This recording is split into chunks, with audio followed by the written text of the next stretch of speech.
Media మిత్రులందరికీ నమస్కారం అండి. మా యొక్క ఓదెల 2లో యాక్ట్ చేసిన క్యాస్ట్ అండ్ క్రూ అందరు అంటే పేర్లు అంత చెప్పలేను.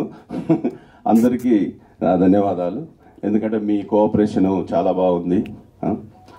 ఈ యొక్క సినిమా సంపత్ నంది గారు నేను మంచి ఉద్దేశంతో ఒక శివుడు సినిమా చేయాలనుకున్నాం.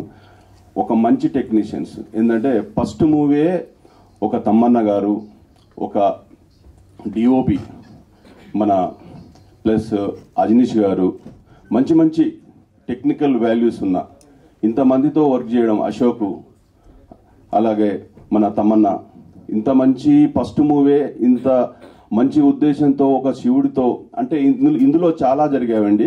ఎందుకంటే నా జీవితంలో జరగనివి చాలా ఉన్నాయి. ఎందుకంటే ఇందాక శ్రవంతి గారు అన్నట్టు కాశీలో ఓపెన్ చేయడం, కాశీ నేను ఇంతవరకు చూడలేదు. ఈ సినిమా ద్వారా కాశీ చూసినాం.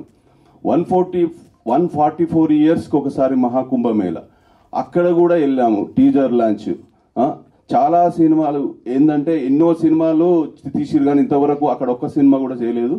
చాలా కష్టపడి అక్కడికి వెళ్ళాము. కాబట్టి చాలా చాలా నా లైఫ్లో కొన్ని మిరాకిల్స్ అనుకోండి ఇవన్నీ జరిగినాయి. కానీ ఈ సినిమా ద్వారా నేను ఒకటి ప్రేక్షకులకు చెప్పాలనుకుంటున్నా, ప్రేక్షకులు మాధవులకు. ఎందుకంటే కొన్ని రివ్యూస్ ఇచ్చారు, ఆ రివ్యూస్ అయితే నాకు ఏం అర్థం కావట్లేదు. ఎందుకంటే ఫస్ట్ సినిమా కాబట్టి నేను చాలా ఆశ్చర్యపోయినా.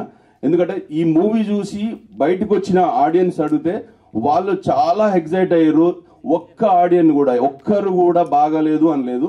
ఈ రివ్యూస్ ఏందో ఇదేందో ఈ ప్రపంచం, ఈ సినిమా ప్రపంచం అయితే నాకు అది చాలా కొత్తగా అనిపిస్తుంది. ఇంత నెగిటివిటీ ఉంటుందని నేను అనుకోలేదు. ఎందుకంటే డిస్ట్రిబ్యూటర్సే చెప్తున్నారు వాళ్ళు ఫస్ట్ డేకు, సెకండ్ డేకు, థర్డ్ డేకు ఎట్లా చేంజ్ అవుతుందని. ఇది ఒక హీరోయిన్ ఓరియంటెడ్ సినిమా కాబట్టి, ఒక హీరో లేడు కాబట్టి మీరు కొంచెం స్టార్టింగ్ థియేటర్ రావడం ఇబ్బంది పడవచ్చు. కానీ రోజు రోజు కంటెంటే నడిపిస్తుంది. నేను ప్రేక్షక మహాశయులకు ఒకటే చెప్తున్నాను, ఎందుకంటే మీరు చూడండి, థియేటర్ ఎక్స్పీరియన్స్ చూడండి, ఇందులో ఏమేమి ఉన్నాయి, చాలా ఉన్నాయి.